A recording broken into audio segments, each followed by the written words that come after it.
Olá, doutores, sejam muito bem-vindos. Nesse vídeo, a gente vai analisar dois conceitos que são muito importantes, principalmente em perícias de natureza criminal, mas também tem alguma aplicabilidade, em menor escala, em perícias cíveis, né?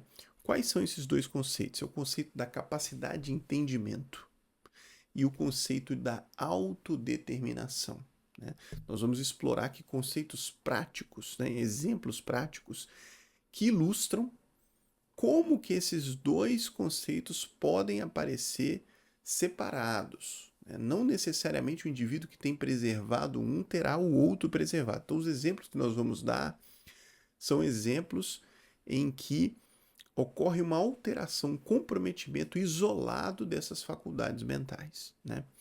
Então, vamos primeiro para o conceito de capacidade de entendimento, né? Capacidade de entendimento nada mais é do que o indivíduo conseguir perceber o caráter ilícito, né, ou o caráter inoportuno das suas ações, né?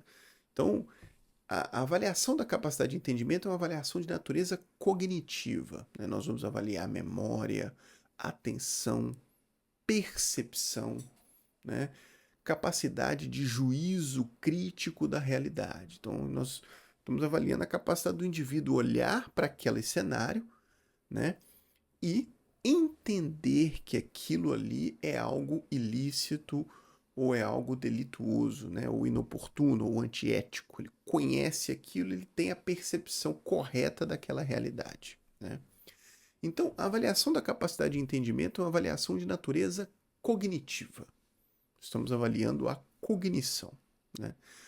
Qual seria um exemplo prático, né, um exemplo mais comum em que essa capacidade está comprometida de maneira isolada? O exemplo mais comum é o da esquizofrenia descompensada. Então, o indivíduo com uma esquizofrenia, na vigência, por exemplo, de um surto psicótico, em que ele tem ali o delírio, a perda do juízo da realidade, ele tem alucinações, ele tem delírios, né? Esse indivíduo, muitas vezes, ele não consegue entender que uma determinada ação é, por exemplo, ilícita. Então, imagina, por exemplo, um indivíduo que está delirando que ele está sendo perseguido, e aí ele deliberadamente faz alguma coisa para se livrar daquela perseguição, né? Então, na cabeça dele, aquilo não é ilícito, ele está apenas trabalhando para se livrar daquela perseguição. Porém, na prática, concretamente, ele cometeu um ato ilícito, porque aquilo que ele imaginava nunca aconteceu, ele não estava sendo perseguido. Então, esse é um exemplo clássico em que a capacidade de entendimento, a capacidade cognitiva está comprometida, né? Agora vamos para a autodeterminação, né? O que seria a autodeterminação? A autodeterminação ela seria o seguinte: é a capacidade do indivíduo determinar-se de acordo com o que ele entende. Então, o indivíduo já entendeu, né? Ele entendeu aquela situação, agora ele pode se comportar, ele pode se determinar em congruência, de acordo com aquilo que ele entendeu, né? Então, quando a gente avalia a autodeterminação, nós estamos avaliando a volição, a vontade, o controle dos impulsos. Então, imagina que o indivíduo ele tem um impulso, esse impulso é de natureza, por exemplo, ilícita. Ele entendeu isso. Puxa, isso aqui não é errado, não posso fazer isso aqui. Se fizer isso aqui, eu vou preso. Então ele já entendeu. Agora ele pode se comportar, ele consegue se comportar em coerência, em congruência com isso que ele entendeu, ou seja, ele pode frear impulsos, ele é capaz de frear os impulsos de realizar aquela ação que ele já entende como ilícita. Então a autodeterminação é uma coisa separada. Eu vou dar para vocês um exemplo de uma situação. Vou dar dois exemplos, né?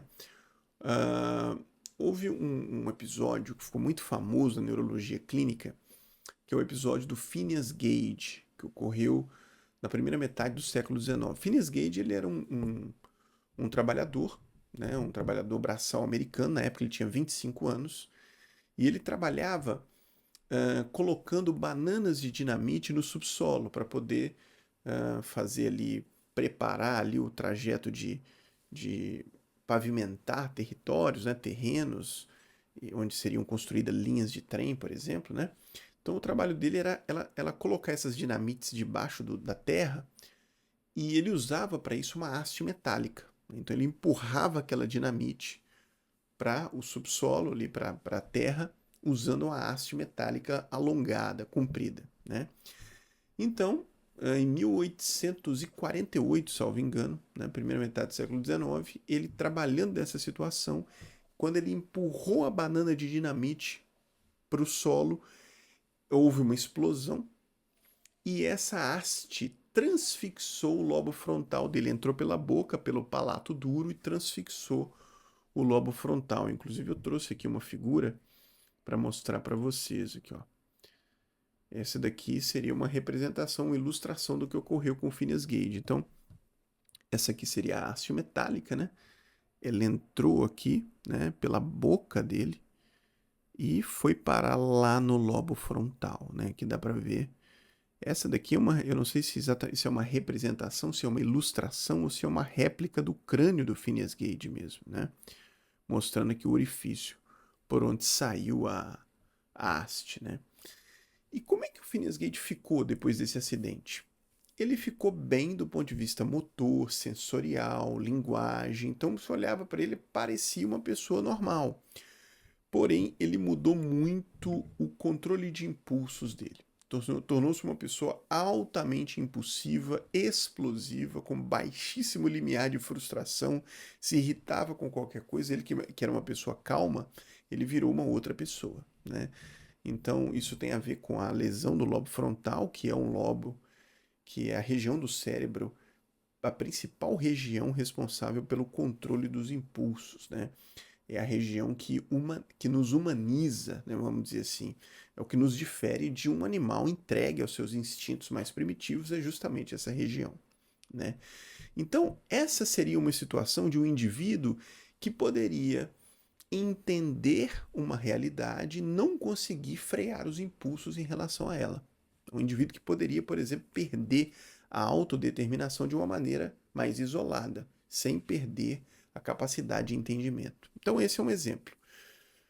Um segundo exemplo seria o seguinte: eu dei um exemplo lá do transtorno psicótico da esquizofrenia, agora eu vou dar um exemplo de um transtorno neurótico, por exemplo, o TOC, o transtorno obsessivo compulsivo. O TOC, ele é uma condição neuropsiquiátrica em que o indivíduo tem obsessões, né, e com frequência compulsões também, que são pensamentos recorrentes, repetitivos, né? E no TOC pode acontecer do indivíduo cometer, vamos dizer assim, atos que estão em incongruência com o que ele entende da realidade. Então, vou dar um exemplo prático, né? Imagine uma pessoa com um TOC grave que ele vai verificar se uma porta está fechada, né? Toda hora ele vai lá e verifica se a porta está fechada. Se você perguntar para ele assim, você fechou a porta? E essa pessoa, ela provavelmente vai responder, sim, eu fechei. Você se lembra de ter fechado a porta? Ela vai dizer, sim, eu me lembro. Então por que você precisa voltar lá para verificar se ela está fechada? Ele vai ter dificuldade de responder essa pergunta. Ele entende a irracionalidade do ato. Ele entende que ele sabe que está fechada, que a porta está trancada, porém ele precisa ir até lá e verificar novamente para ter uma paz interna. Entendeu? Então, quer dizer, ele há um impulso interno, uma obrigação interna de fazer algo que está em incongruência, em discordância com aquilo que ele entende da realidade. É uma coisa complexa mesmo, né? Em inglês, uma vez eu estava vendo um artigo que ele usa o termo involuntary. O involuntary não é um termo, não é uma palavra em inglês que é usual, né? Mas ele seria um termo para explicar algo que estivesse entre o voluntary, ou seja, o voluntário, e o involuntário. Então, o involuntary seria algo semi-voluntário. Seria, por exemplo, se encaixaria nesse exemplo do toque, quer dizer, ele vai fechar de forma deliberada, ele decide fechar, é algo voluntário, porém ele se sente forçado a fazer aquilo por um impulso mal controlado de ter que fazer aquilo porque se ele não fizer, ele é tomado por uma grande ansiedade, né? Então, esse termo, ele, na verdade, não existe, né, assim, no inglês usual, mas esse artigo usava esse termo para tentar explicar como é que o indivíduo está entre uma coisa e outra. Não é algo totalmente, é deliberado, né, ele é feito com a volição dele, porém, ele se sente forçado, impelido a realizar aquilo. Né? Seria um outro exemplo em que a autodeterminação estaria separado da cognição do entendimento. Né? Então, para fechar aqui, pessoal, eu trouxe uma tabela para a gente ver aqui, então, separar, né, as diferenças entre a capacidade de entendimento e de autodeterminação. Então, vamos começar aqui em relação ao foco. Né? Na capacidade de entendimento, o foco é o quê? Compreender o que é certo ou errado. Aquilo que eu falei com vocês, é uma avaliação de natureza cognitiva. Na capacidade de autodeterminação, o foco é agir conforme essa compreensão. Né? Em relação à base, a base é cognitiva, na capacidade de entendimento, pensamento, percepção, memória, atenção. E na capacidade de autodeterminação é a base volitiva, é o controle da vontade ou o controle dos impulsos. Né? Se a gente for analisar na outra perspectiva, o controle dos impulsos. Momento, capacidade de entendimento relaciona-se ao entendimento pré-ato. Né? O indivíduo saber o que é que aquilo produziria. Na capacidade de autodeterminação, relaciona-se ao comportamento durante o ato, né? Do controle daquela vontade ou dos impulsos. Um exemplo em que a capacidade de entendimento está perdida: doenças de natureza psicótica, né? Que causam delírios e alucinações, que eu dei exemplo, por exemplo, da esquizofrenia, né?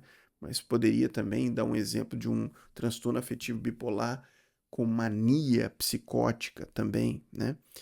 E na capacidade de autodeterminação, um exemplo de perda seria alguma condição que leva a grande impulsividade ou compulsões, que eu dei aqui o exemplo do Phineas Gage, com a lesão do lobo frontal, e dei o exemplo também do toque grave. Né? Então, para o indivíduo ser considerado imputável, ele teria que ter essas duas coisas preservadas. Agora, isso é algo que pode ser bastante difícil de se demonstrar numa perícia médica, né? E não necessariamente o indivíduo vai ser inimputável diante dessas situações. Ele pode ser semi-imputável, né? Ele pode ter sua pena abrandada, por exemplo, de acordo com o entendimento do juízo, né? Então, não é que aquilo exclui totalmente a imputabilidade. O comprometimento de um desses dois pilares pode tornar apenas o indivíduo semi-imputável. É isso? Pessoal, espero que vocês tenham gostado, né, desse vídeo aí. Deixem nos comentários, façam proposições, argumentem aí em relação a esse assunto do vídeo, que eu acho que é muito interessante. E até um próximo, se Deus assim o permitir. Grande abraço.